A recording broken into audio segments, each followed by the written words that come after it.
Assalamualaikum warahmatullahi wabarakatuh. Selamat pagi anak-anak. Gimana kabarnya? Sehat semua kan? Alhamdulillah, luar biasa, Allahu Akbar. Baiklah anak-anak, sebelum kita memasuki pelajaran pada hari ini, lebih baiknya kita berdoa dulu ya. Bismillahirrahmanirrahim.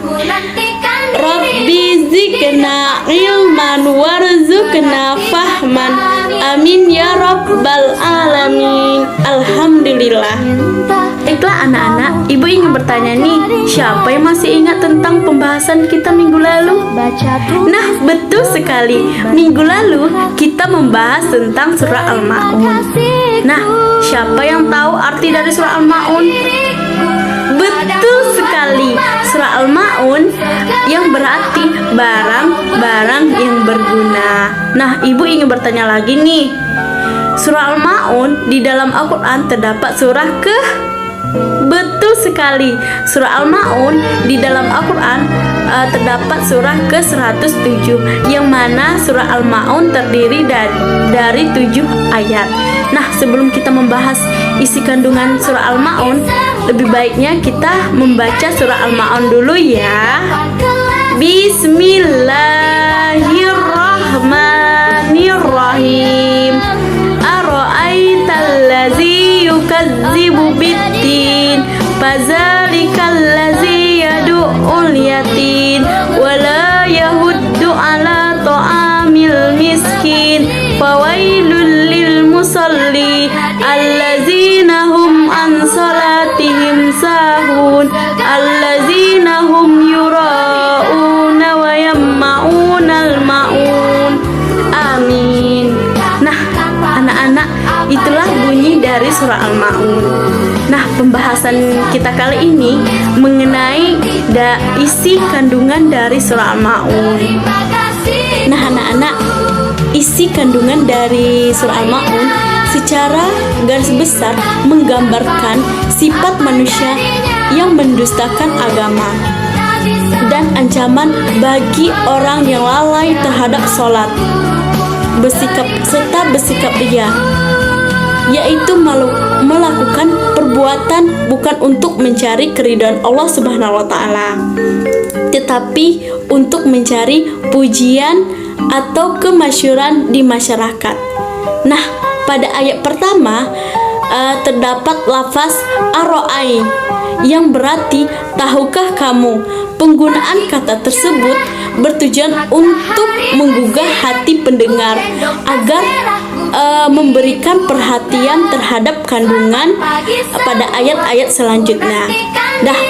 Nah, menurut tafsir Kementerian Agama, kandungan ayat pertama adalah Allah mendapatkan pertanyaan kepada Nabi Muhammad SAW, apakah engkau mengetahui orang yang mendustakan agama dan yang dimaksud dengan orang yang mendustakan agama? Pertanyaan itu dijawab pada ayat-ayat selanjutnya. Allah kemudian menjelaskan sebagian dari sifat-sifat orang yang mendustakan agama adalah menolak dan membentak anak yatim yang datang untuk memohon belas kasihan demi kebutuhan hidup. Nah, anak-anak, kita tidak boleh ya membentak atau menghina anak yatim. Nah, anak-anak, dalam buku Ihsan Ilahiyah karya Iman Khoimini, sifat takabur dijelaskan melalui riwayat dari Iman Sadiq. Sesungguhnya orang-orang yang takabur di akhirat akan menjelma menjadi kawanan semut yang lemah, dan orang-orang menginjaknya sampai Allah menyelesai perhitungannya. Nah, pada ayat ketiga, tafsir Kementerian Agama menjelaskan Allah menegaskan sifat pendusta adalah orang tidak mengajak orang lain untuk membantu dan memberi makan para penduduk miskin. Jika seseorang tidak sanggup membantu orang-orang miskin, maka dianjurkan mengajak orang yang lain membantu orang miskin. Nah, anak-anak, kemudian pada ayat keempat, Allah mengungkapkan bahwa orang-orang yang mengerjakan salat tapi tidak sampai ke hatinya akan celaka. Kelalaian dalam mengerjakan salat membuat ia tidak menyadari apa yang diucapkan dan dikerjakan. Nah, orang yang lalai dalam salat hanya bergerak dan mengucapkan hafalan tanpa meyakini pada hati. Meskipun demikian, ancaman celaka itu tidak ditunjukkan kepada orang-orang Muslim yang awam dan tidak mengerti bahasa Arab. Nah, anak-anak, jadi kita yang tidak memahami makna bacaan dalam salat tidak termasuk orang-orang yang lalai seperti yang disebutkan pada ayat ini ya. Nah, selanjutnya dijelaskan bahwa sifat yang orang pendusta agama adalah mereka yang melakukan perbuatan amal hanya untuk ria. Nah, anak-anak, sifat ria ini tidak baik ya. Bu, gimana sih contoh sifat ria? Nah, kita lihat video di samping ya. Ini salah satu contoh sifat ria yang tidak baik dicontohkan ya anak-anak. Cirinya orang ria itu, kalau ada orang lihat dia ibadah, tidak dilihat tidak mau ibadah. Itu ciri sederhananya.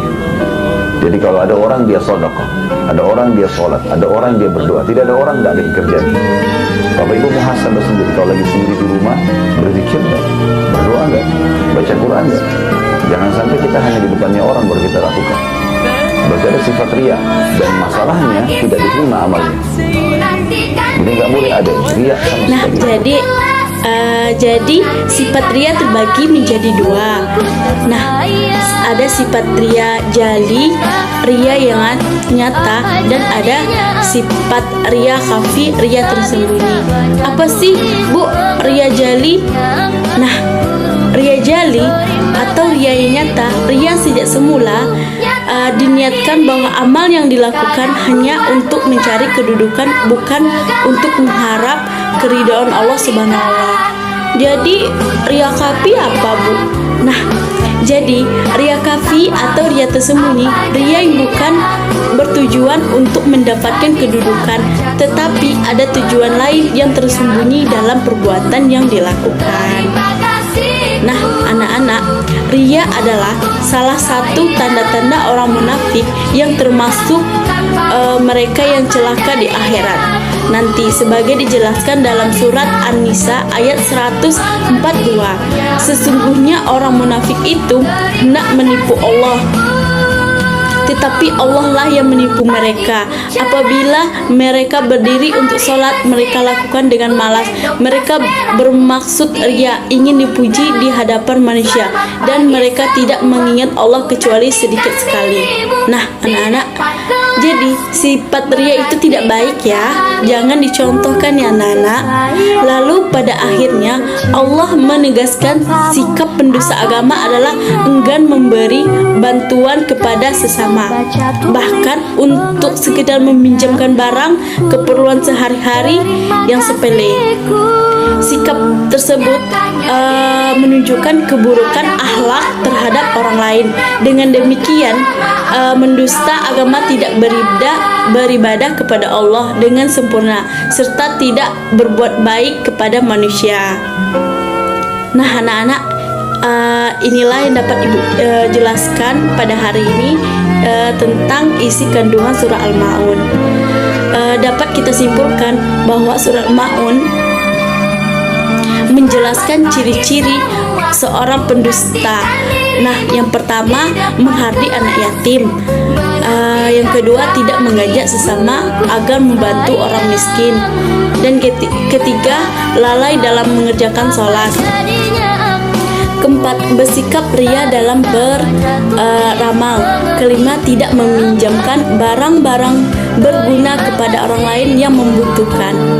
Nah, ini yang dapat Ibu bahaskan. Demikianlah pembahasan tentang surah Al-Ma'un dan kandungannya pada hari ini. Ibu akhiri, wassalamualaikum warahmatullahi wabarakatuh. Terima kasih anak.